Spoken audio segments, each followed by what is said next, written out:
They say a man's greatness is not measured by his power to command armies, but by his ability to command his heart. In the ancient kingdom of Zafaria, there ruled a king named Arif the Victorious, a man whose word could move mountains, whose decisions carved history. Yet for all his strength, there was one thing the mighty King Arif could never conquer: time. He could win wars, build cities, and change destinies, but he could never wait. Patience, to him, was weakness. Delay was defeat. Waiting was for the powerless.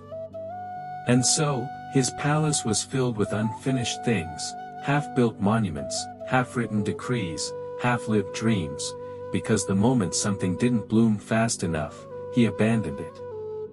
But life has a way of teaching even kings. One night, a traveler arrived at the royal gates, an old dervish, barefoot and calm, with eyes that saw straight through pride. He carried a single sapling, thin, fragile, barely alive. "My king," he said, "this is no ordinary tree. It is the tree of wishes. Whoever grows it to full bloom will have every dream fulfilled. But it grows only under the eyes of those who understand patience." Arif laughed. "Old man, you have come to the wrong palace. I do not wait for my dreams, I make them happen." The dervish smiled gently. "Then listen well, Majesty.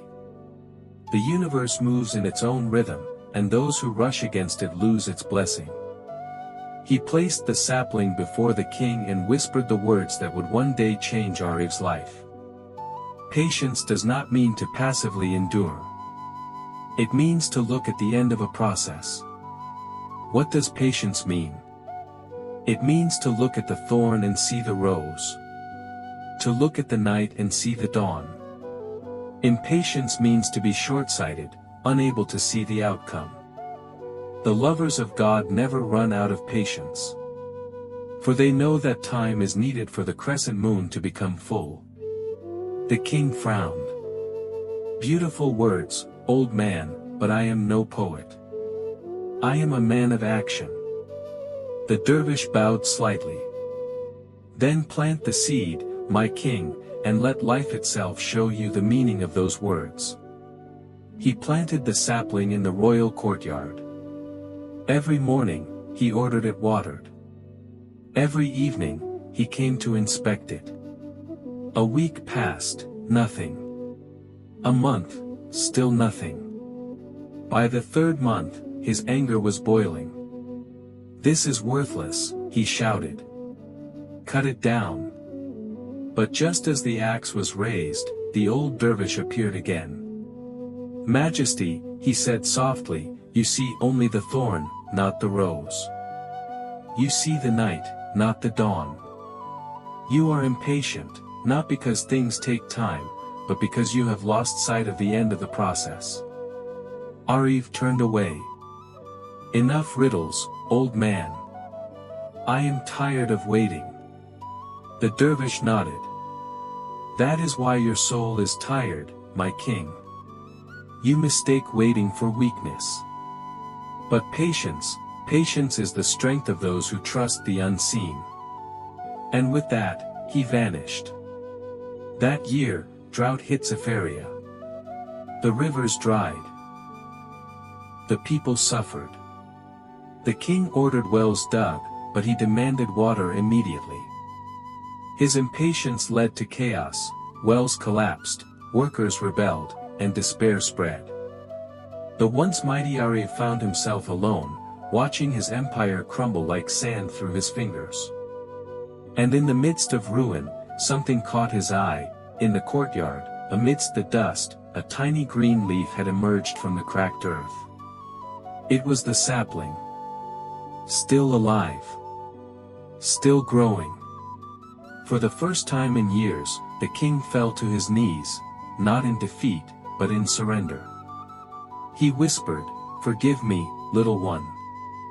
I've been shouting at time, while life was quietly doing its work." Days turned into weeks. Weeks into months. The king began to rebuild, not in haste, but with care. He walked among his people, listened before speaking, waited before judging. He tended the tree himself. Each thorn that pricked his hand reminded him. To see only the thorn is impatience. To see the rose within it, that is faith. Years passed.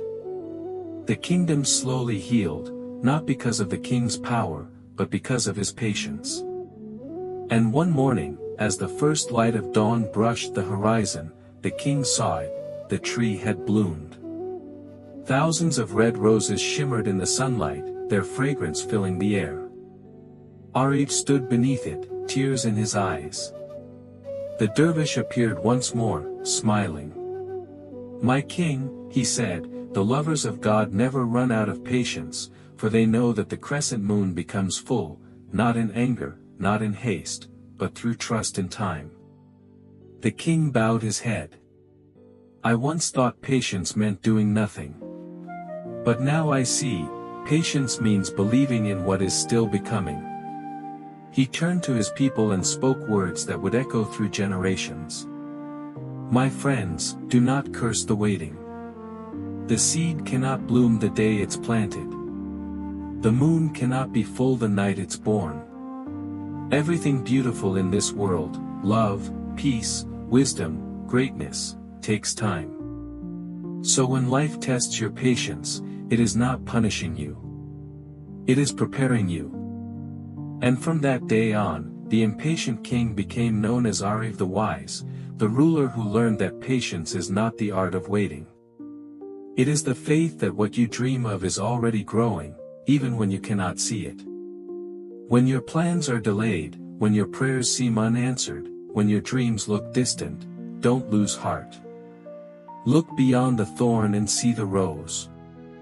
Look beyond the night and see the dawn. Because the crescent moon always becomes full, not by force, but by faith. Patience is not passive.